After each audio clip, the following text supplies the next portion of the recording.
September 1944 did not feel like a dangerous month. It felt like a conclusion. Inside Allied headquarters, the war appeared to be finally obeying expectations. France had fallen not gradually, but abruptly. German units were retreating faster than planners had predicted, abandoning ground they had once sworn to defend. The maps told a reassuring story, long arrows pointing east, resistance thinning with every mile. After years of caution, the campaign suddenly looked simple. This atmosphere shaped everything that followed. Briefings became shorter. Assumptions were no longer framed as risks, but as probabilities. The enemy was described as disorganized, exhausted, hollowed out by defeat. Victory was no longer discussed as a question of if, but how soon. A proposal arrived that matched the mood perfectly. It was clean, direct, elegant. A single airborne strike would punch deep into occupied territory, capturing bridges in rapid succession. Armored columns would follow, racing north along a narrow corridor, linking each seizure into one continuous advance. The Rhine, treated for years as a distant objective, would be crossed in one decisive movement. The war, it was suggested, could be broken open in a matter of weeks. The plan moved fast, because nothing seemed to resist it. Each approval felt procedural. Each signature felt inevitable. Momentum itself became validation. The faster the decision traveled, the less anyone paused to examine what it demanded. There was no argument in the room, no raised voices, no sense of recklessness. What existed instead was confidence, quiet, collective, and largely unquestioned. The belief that speed could substitute for margin, that precision could replace resilience. Then a voice interrupted the rhythm. It did not challenge the objective. It did not question the courage of the men who would carry it out. It questioned something more uncomfortable. Spoken by Winston Churchill, the words were neither dramatic nor confrontational. They were measured, almost administrative. "What," he asked, "have you approved?" The room did not respond at once, and in that brief silence, the plan, so confident on paper, was forced into the open, exposed not to enemy fire but to scrutiny. Because the most dangerous decisions in war are not always argued over. Some pass precisely because everyone believes they already make sense. Winston Churchill was not a man instinctively opposed to audacity. His career was proof of that. He had championed unconventional weapons, endorsed daring landings, and survived political ruin more than once by trusting momentum over caution. He understood that wars are not won by safety. They are won by pressure, imagination, and nerve. But he also understood something less celebrated, that failure, once committed, cannot be recalled.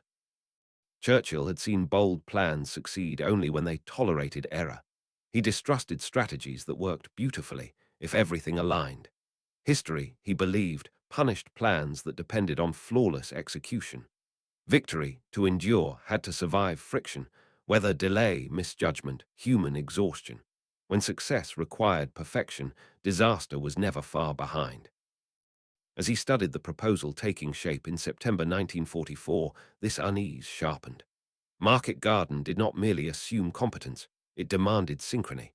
Aircraft had to arrive on time, drops had to land precisely, bridges had to be seized intact, roads had to remain open, armored columns had to advance without interruption.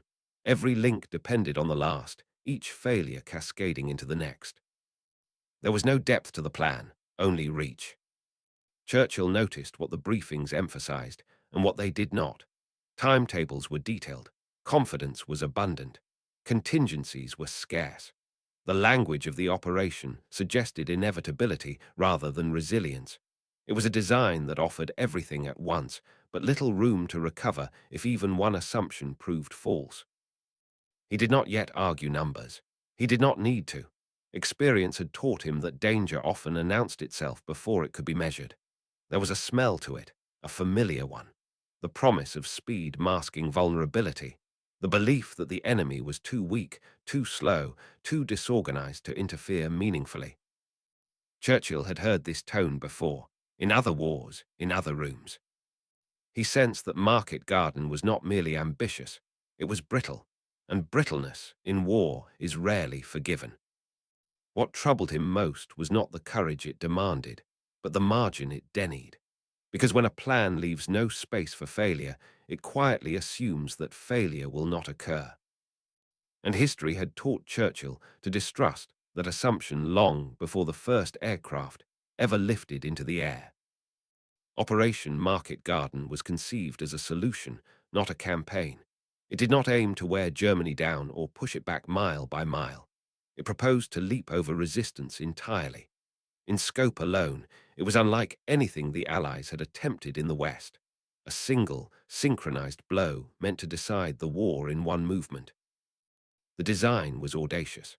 Thousands of airborne troops would descend deep behind enemy lines, landing miles beyond the front. Their task was precise and unforgiving: seize a chain of bridges before they could be destroyed. Each crossing, over canals, rivers, and finally the lower Rhine, was a hinge upon which the entire operation would turn. Lose one, and the structure collapsed. Behind them, armored columns would surge forward from Belgium, advancing along a single narrow road. Speed was essential. The ground forces were not meant to fight for ground, but to race for it, closing the distance before the airborne troops were overwhelmed. Timing was not a factor in the plan, it was the plan. If it worked, the consequences were extraordinary. Allied armor would burst through the Netherlands, bypassing the Siegfried Line entirely. The Rhine, long regarded as Germany's last natural shield, would be crossed in one stroke. Industrial heartlands would lie exposed. The war, many believed, would simply unravel. This belief was not whispered, it was spoken aloud. Briefings referenced a victory by Christmas. The language of inevitability replaced that of probability. Market Garden was framed not as a gamble, but as a conclusion waiting to be signed. On paper, the plan possessed a compelling symmetry. Air power created the opening. Ground power delivered the blow. Each component appeared elegant, modern, decisive. It rewarded initiative and punished delay. It promised to convert momentum into finality. What the diagrams concealed was how little tolerance the design allowed. There was no alternative axis, no reserve route, no secondary objective if the primary failed. The plan assumed intact bridges, cooperative weather, weak resistance, and uninterrupted movement, all at once. Its beauty lay in its simplicity. Its danger lay in the same place. Because a plan that offers everything in a single stroke also risks losing everything the moment reality refuses to conform. And beneath the confidence of the briefings, that risk remained largely unspoken, waiting for the first aircraft to take off. By September 1944, caution had lost its moral authority. It had governed the war for years, measured advances, calculated losses, progress counted carefully against cost. But now, with German forces retreating across Western Europe, restraint began to feel outdated. What once protected armies now seemed to delay victory. The war no longer looked endless, it looked unfinished. This perception mattered. It changed how risk was interpreted. When defeat appears distant, danger demands respect. When victory feels close, danger is redefined. Speed becomes the final requirement. Anything that promises acceleration begins to sound reasonable, even necessary. Airborne forces fit that desire perfectly. They offered a way around the problem of resistance rather than through it. Instead of fighting forward, they would appear behind. Bridges would be taken before they could be destroyed. Opposition would be bypassed rather than confronted. It was a solution that removed complexity by leaping over it. In this environment, belief did not need to be argued for. It spread naturally. Assumptions hardened quickly. German resistance was described as collapsing rather than reorganizing.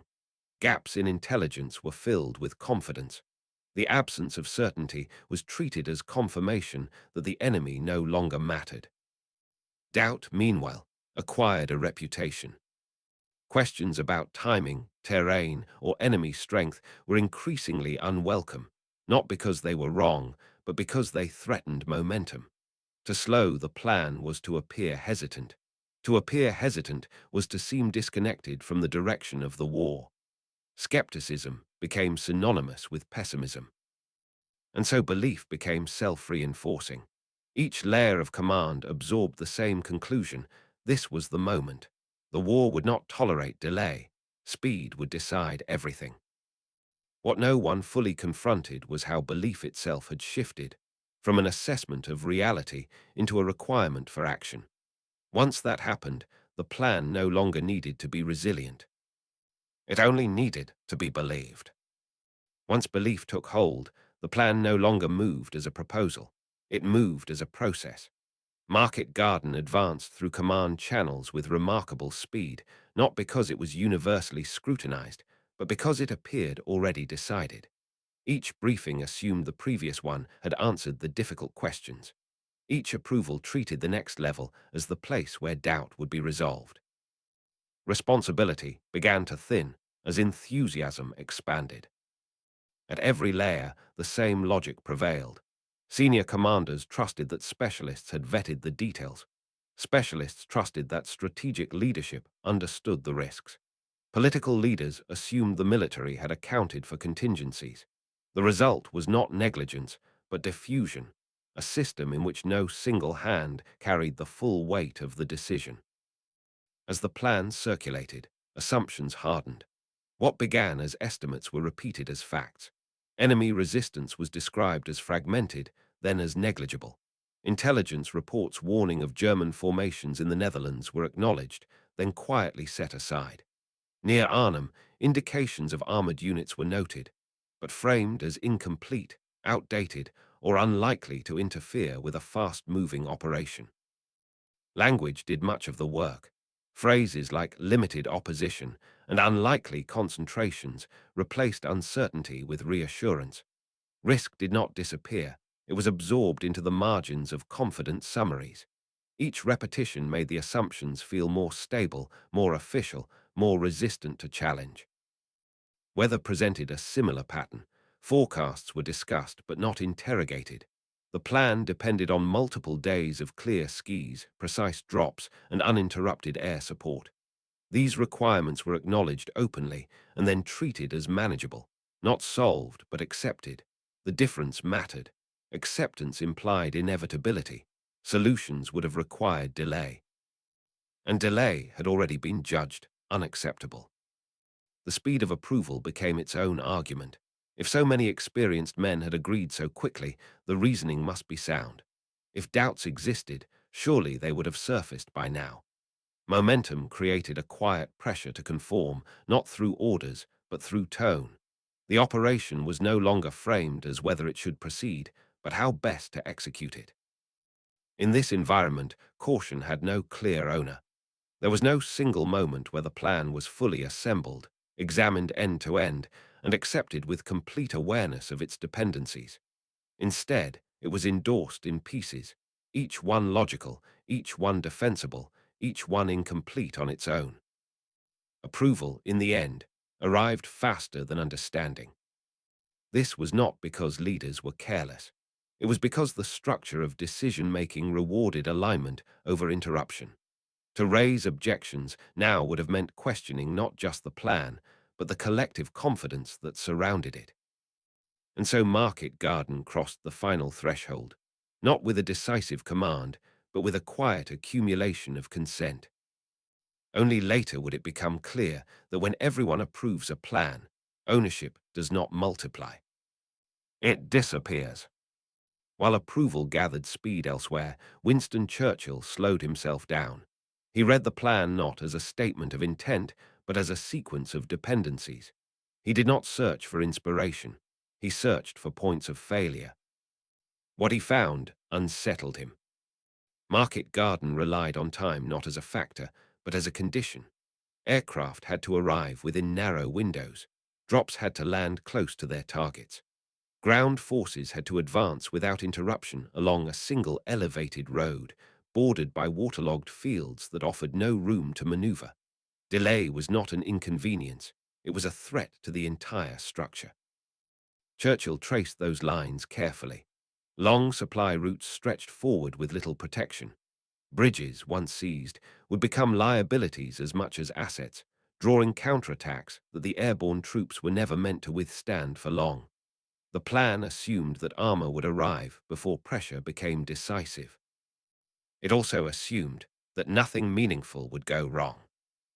There were no true contingencies, only hopes. If weather interfered, the schedule tightened. If resistance stiffened, speed was expected to compensate. If communications failed, initiative was meant to bridge the gap. Each answer returned to the same principle: precision would save the day.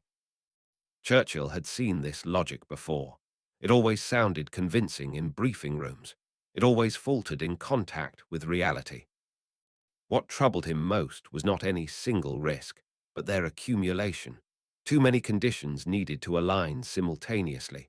Too many variables were treated as manageable simply because they were uncomfortable to confront. The plan offered no margin for friction, no space for recovery once the first assumption broke. So Churchill asked the question that lingered behind every page. If this does not work, who answers for it? The room shifted, not because the question was unfair, but because it was inconvenient. No one disputed the risks he outlined. They were visible to everyone. What made them uncomfortable was his refusal to treat those risks as abstract. Silence followed, not disagreement, but unease. Because once the fine print had been read aloud, the plan could no longer be seen as inevitable. It had become conditional. And conditional victories, Churchill knew, demanded something belief alone could not provide. When Winston Churchill finally spoke, he did not soften the moment. He did not circle the issue or bury it in language. He asked plainly what others had avoided articulating. The question was short. It carried no accusation, but it carried urgency. What have you approved? It was not a challenge to authority. It was a warning. Churchill was not questioning courage or intent. He was questioning comprehension. He wanted to know whether those endorsing the operation understood how tightly its success was bound to conditions no one fully controlled. His tone was alarmed, not theatrical, an attempt to interrupt momentum before it became irreversible. The response was confident, immediate, and unified. Senior officers defended the plan with clarity and conviction. They spoke of surprise, of enemy weakness, of airborne excellence. They cited recent victories as proof that speed now mattered more than caution. Risks were acknowledged, but framed as manageable. Delays, they argued, carried dangers of their own. Opportunity, once missed, rarely returned. What followed was not an argument over facts, but over philosophy. Churchill spoke for restraint, not hesitation but proportion. He believed victory should absorb error, not collapse beneath it. The generals spoke for momentum. They believed speed would compensate for uncertainty, that audacity itself would keep the enemy off balance. Both positions were coherent. Both were shaped by experience, but they pointed in opposite directions. No one in the room wanted to be remembered as the man who slowed victory. The war had demanded patience for too long. To hesitate now felt unnatural, almost irresponsible. Political caution, in that moment, sounded dangerously close to doubt. And so the question, though heard, did not alter the course. The operation moved forward, not because concerns were dismissed, but because they were outweighed by belief. The plan remained intact. The signatures stood. The aircraft schedules were not revised. Churchill's words lingered, unanswered, as preparations continued. Because in war, the most consequential struggles are not always fought on maps or battlefields. Some occur in rooms like this, where momentum presses forward, and the cost of interruption feels higher than the cost of being wrong. On the morning of September 17, 1944, the plan left the briefing rooms and entered the air. Thousands of aircraft crossed the channel in broad daylight, engines droning in steady formation. Below them, the Netherlands unfolded in fields and rivers that looked calm, almost untouched by war. For the airborne troops aboard, this was the decisive moment, the point at which theory gave way to action. The landings themselves seemed to confirm every expectation. Paratroopers descended largely unopposed. Gliders touched down with remarkable accuracy. Units assembled faster than anticipated. In the opening hours, the operation appeared to justify its confidence.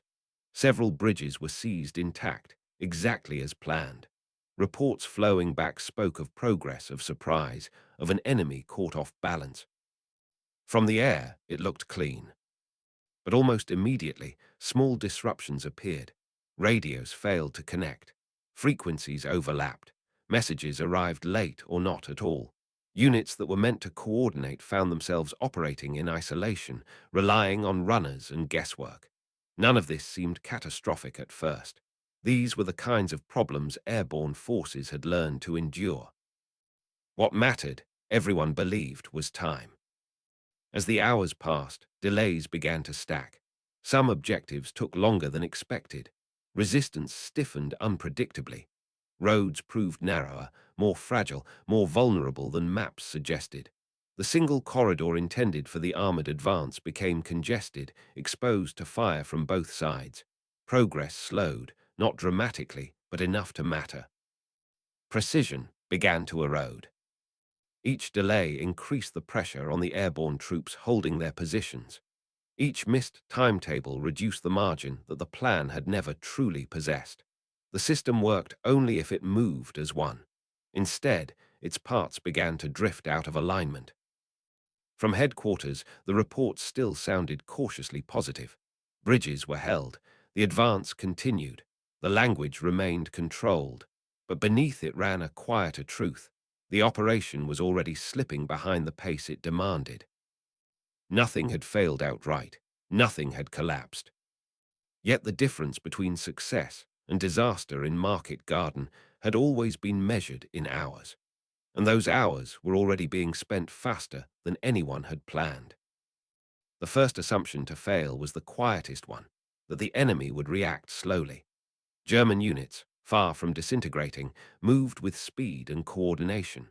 Local commanders responded without waiting for orders, sealing roads, probing drop zones, and concentrating force where the airborne troops were most exposed. What had been described as scattered resistance began to take shape. Then the second assumption collapsed. Armor appeared where intelligence had suggested none would be. German tanks, repaired, reorganized, and crewed by veterans, entered the fight around key junctions, their presence altering the balance immediately. The airborne troops had prepared to fight infantry. Against armor, their options narrowed quickly. What had been treated as an unlikely complication became a defining reality. As pressure increased, time stretched. Units that were meant to be relieved within hours waited through entire days. Radios still failed.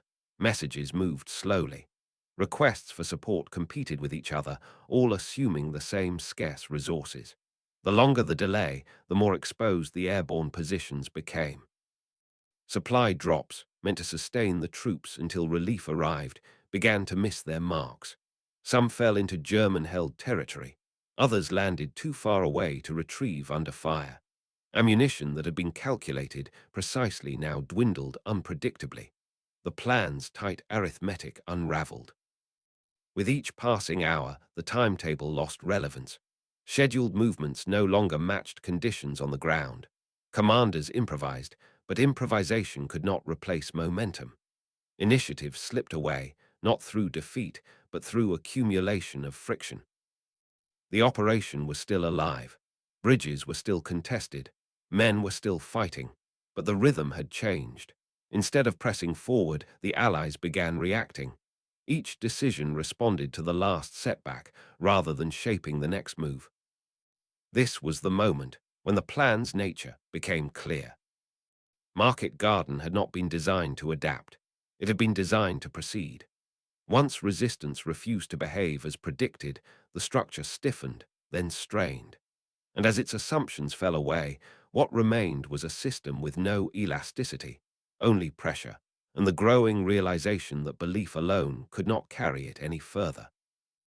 At Arnhem, the operation narrowed to a single point of endurance. British airborne troops held a shrinking perimeter near the bridge, isolated but disciplined, operating on orders that assumed relief was imminent. Their position was never meant to be permanent. It was meant to be temporary, hours, not days. Those hours stretched. Reinforcements did not arrive as planned. The armored advance stalled miles away, delayed by resistance, congestion, and terrain that punished every pause. Each report promising movement forward arrived later than the last. For the men at Arnhem, time became something endured rather than measured. German pressure increased methodically. Infantry closed in. Armor followed. Fire grew heavier and more accurate as the perimeter tightened. What had begun as scattered engagements hardened into sustained assault. The airborne troops fought with discipline, adapting positions, redistributing ammunition, holding ground that shrank by the hour. Ammunition did not stretch as far. Supply drops failed to reach them in sufficient quantity. Some fell beyond reach. Others were captured. Rations thinned. Medical supplies vanished quickly. Wounded men remained at their posts because there was nowhere else to go. The bridge, so central to the plan, became less an objective than a symbol of endurance. By the time withdrawal was discussed, it was already overdue. The decision carried no drama. It was necessity. The force had been bled down to what it could no longer sustain. Holding the bridge no longer delayed the enemy in any meaningful way. It only guaranteed further loss. When the remaining troops slipped away under cover of darkness, the plan's decisive point went with them. The bridge at Arnhem was not held. The corridor was not completed. The breakthrough did not come. Market Garden had been conceived as a single, decisive stroke. At Arnhem, that stroke fractured. Not in a moment of collapse, but through exhaustion, through the slow realization that courage alone could not compensate for timing lost and assumptions undone. And once the bridge fell out of reach, the outcome of the operation followed quietly behind it. The end of Market Garden did not announce itself with a single report. There was no decisive communique, no formal admission of failure. Instead, the outcome arrived gradually, through absences. Expected signals did not appear. Timelines quietly expired. Objectives that were supposed to be secure remained contested, then lost. Headquarters absorbed the reality slowly, as if speed itself might still rescue the situation. The breakthrough everyone had anticipated simply did not come. Maps were adjusted, then adjusted again. Arrows stopped moving. The line that was meant to surge across the Rhine stalled miles short of its objective. What had been described as a temporary delay hardened into a fixed position. The language of momentum faded, replaced by more cautious phrasing. Consolidation. Reassessment. Words that suggested pause rather than progress. Casualty lists arrived next. They were not dramatic at first. Numbers folded into routine briefings, names filed into categories. But as days passed, the scale became harder to ignore. Airborne units had suffered losses far beyond expectation. Entire formations were effectively spent. Men trained for precision operations had been consumed holding ground they were never meant to occupy for long. The human cost, once abstract, became specific. Celebration gave way to explanation. Officers began reconstructing timelines. Delays were contextualized. Weather was cited. Terrain was emphasized. Intelligence gaps were acknowledged. Each factor was accurate in isolation, and together they formed a comprehensive account of why the plan had fallen short. But explanations, however detailed, could not restore what had been lost. Confidence, once expansive, became defensive. Market Garden was described as nearly successful. Emphasis shifted to what had been achieved rather than what had failed. Bridges taken, ground gained, enemy forces engaged. The framing mattered. Nearly successful implied that the concept had been sound, that circumstances, not judgment, had intervened. It softened the verdict without changing the outcome. In this environment, earlier doubts resurfaced quietly. Winston Churchill did not need to repeat his warning. The events themselves had done that work. His question, "What have you approved?" echoed now with a different weight. It was no longer hypothetical. It had acquired consequences, measured in casualties and stalled lines. What became clear was not that the plan had lacked bravery. Courage had been abundant, often excessive. Nor was it that the men who carried it out had failed. They had performed under conditions that grew steadily worse, holding positions long after the plan's logic had collapsed. The failure lay elsewhere. Market Garden had promised decisiveness. What it delivered was exposure. It had asked for perfection in an environment defined by friction. When perfection proved unattainable, as it almost always does in war, the margin vanished. What remained was loss without resolution. As the weeks passed, the operational consequences sharpened. The Rhine remained uncrossed. German forces, given time they had not been expected to possess, reorganized. Winter approached with the front still unresolved. The cost of optimism, once theoretical, now shaped every subsequent decision. Silence settled over the headquarters, not the silence of shock, but of recalibration. The moment had passed. The opportunity had been spent. What remained was the obligation to understand why. Because wars forgive many things: hesitation, caution, even miscalculation. What they rarely forgive is the belief that momentum alone can substitute for margin. And in the quiet that followed Market Garden, that lesson pressed itself forward, undeniable, demanding to be carried into whatever decisions came next. In the aftermath, responsibility behaved much as it had before the operation began. It spread outward, thinning as it moved. Market Garden had passed through so many hands, so many briefings, so many endorsements, that no single decision point stood alone. The plan had not been ordered into existence. It had accumulated. No single signature seemed to carry the full weight of what had happened. This diffusion shaped how the outcome was discussed. Market Garden was not described as a failure, but as something unfinished, a success that had come close.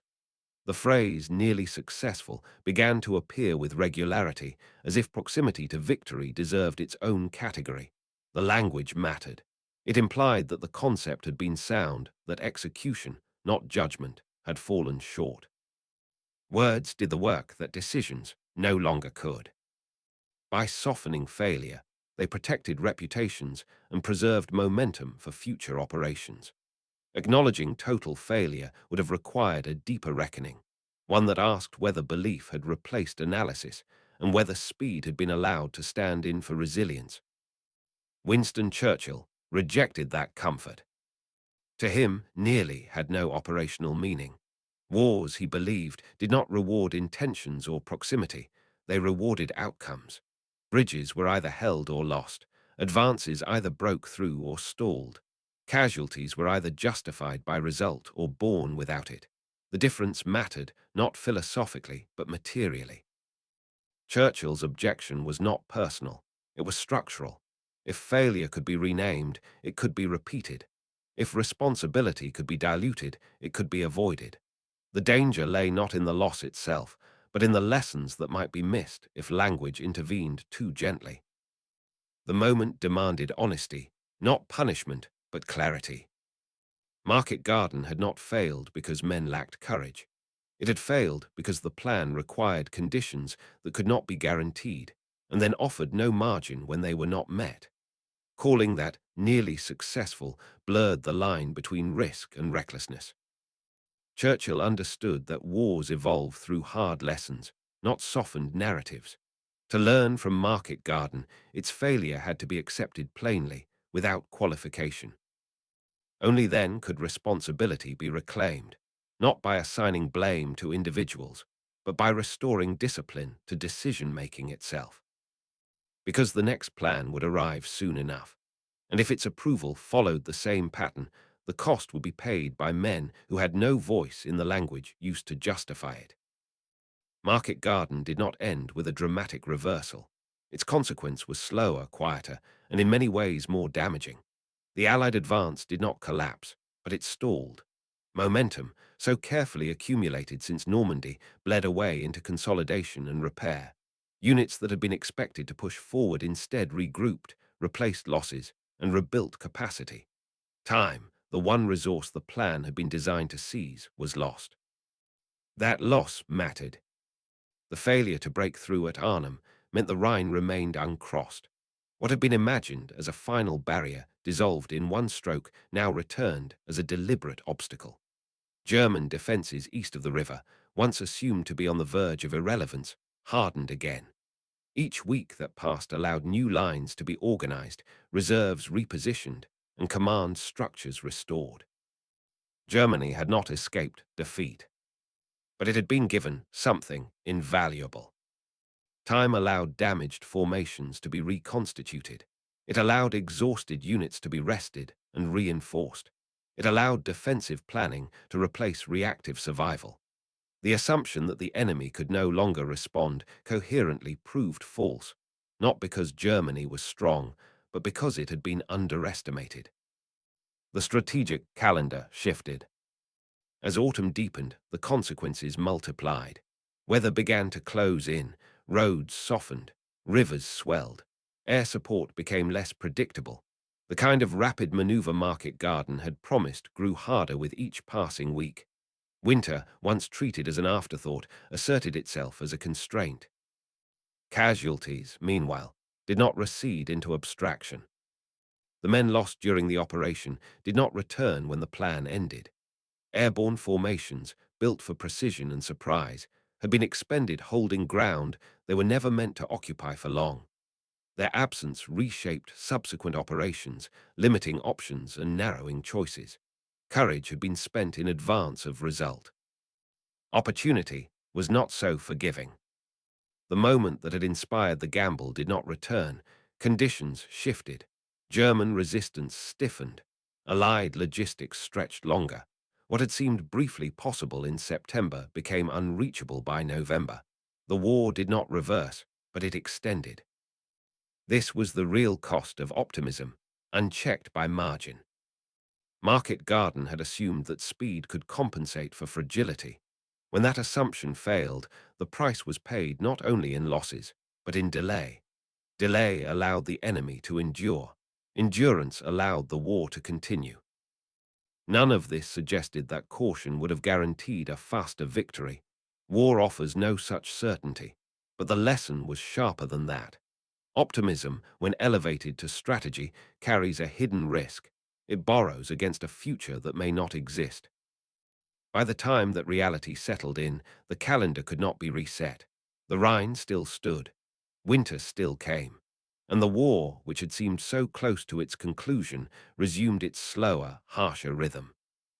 Market Garden did not lose the war for the Allies, but it ensured that victory would take longer, cost more, and arrive under conditions far less forgiving than those briefly imagined in September 1944.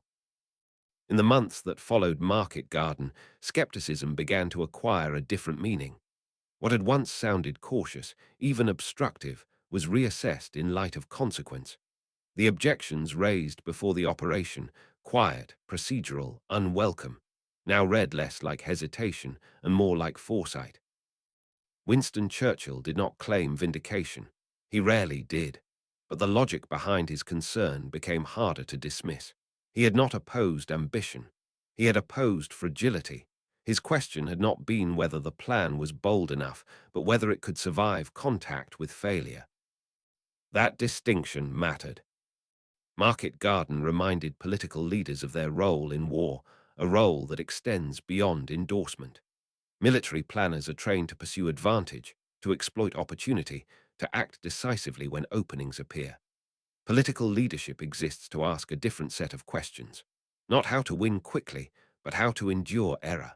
Not how to advance ideally, but how to survive the moment when plans begin to break.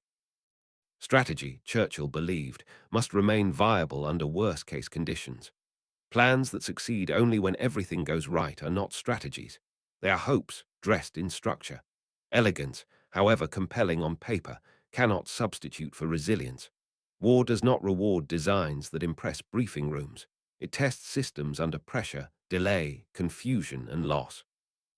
Market Garden offered none of that protection. It allowed no margin for weather, no buffer for delay, no alternative route if resistance stiffened. Its success required the absence of friction in an environment defined by it. When the first assumptions failed, the plan did not bend. It strained. The lesson was not theoretical. Every margin denied in planning is paid for by men in the field. Every contingency ignored becomes a risk transferred downward. When strategy collapses, it is not documents that absorb the cost. It is units holding ground longer than intended.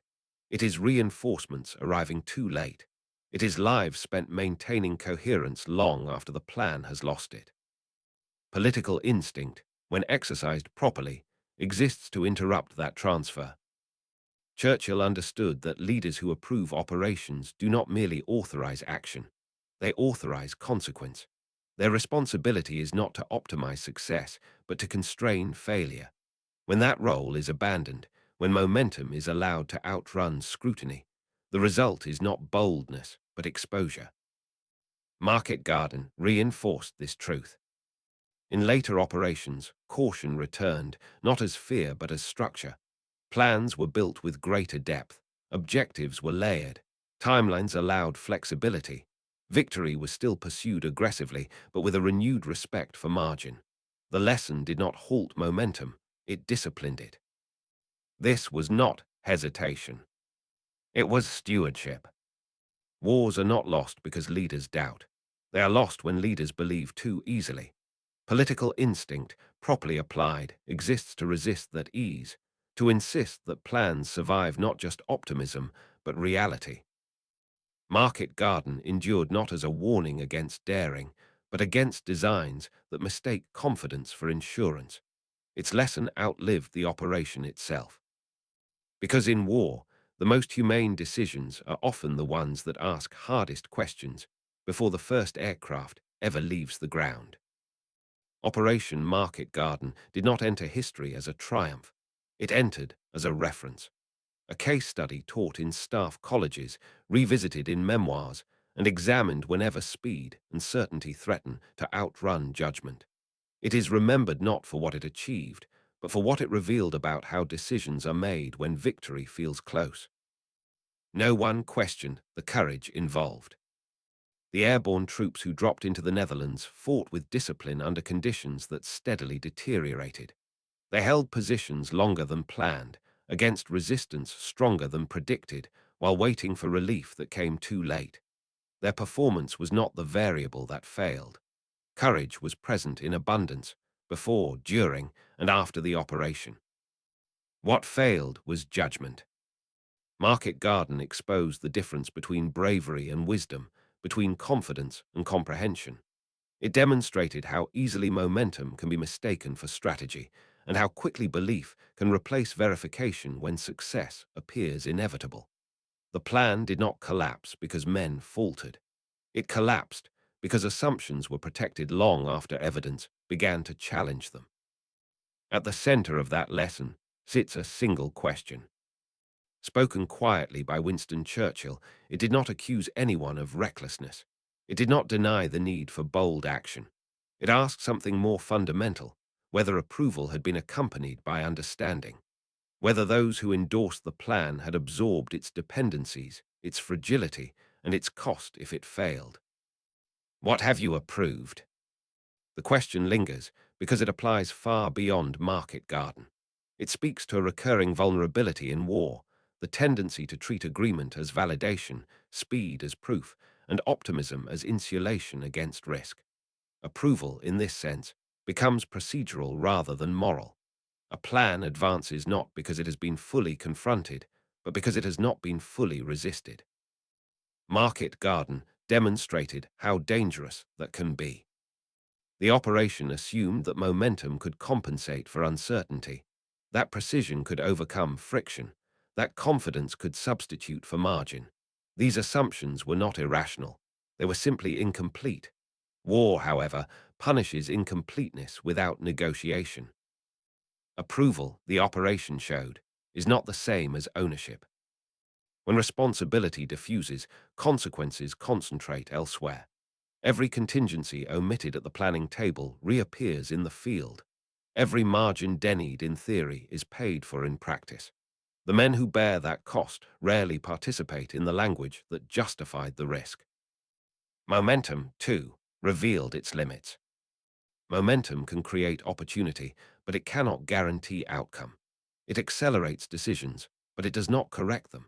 When momentum becomes doctrine, it discourages interruption, precisely when interruption is most needed. Market Garden moved quickly because slowing it felt dangerous. In the end, that speed only ensured that failure arrived before correction could. The enduring lesson is not that bold plans should be avoided. It is that bold plans must be survivable. Strategy is not measured by how well it performs under ideal conditions, but by how it endures deviation. Weather changes, enemies adapt, timelines slip, communications fail. A plan that cannot absorb these realities is not daring, it is brittle. Market Garden was brittle. That brittleness did not end the war, but it extended it. It did not reverse Allied fortunes, but it narrowed options and delayed resolution. The price was paid in time, opportunity, and lives that could not be recovered once spent. For Churchill, the episode reinforced a conviction shaped by decades of experience. That leadership exists not to accelerate optimism, but to discipline it. Political instinct, when properly exercised, asks not how to win fastest, but how to lose least if winning proves slower than hoped. That instinct saved lives, not by preventing all risk, but by insisting that risk be understood before it is transferred. Market Garden remains relevant because wars continue to tempt leaders with moments that feel decisive. The language changes, the technology evolves, but the pressure to act quickly, decisively, and unanimously remains constant. So does the danger. They approved a plan meant to end the war. It was elegant, ambitious, and widely believed. What it lacked was margin. And in learning why that mattered, military history gained a question worth remembering, one that still cuts through confident rooms, long after the maps have been rolled away.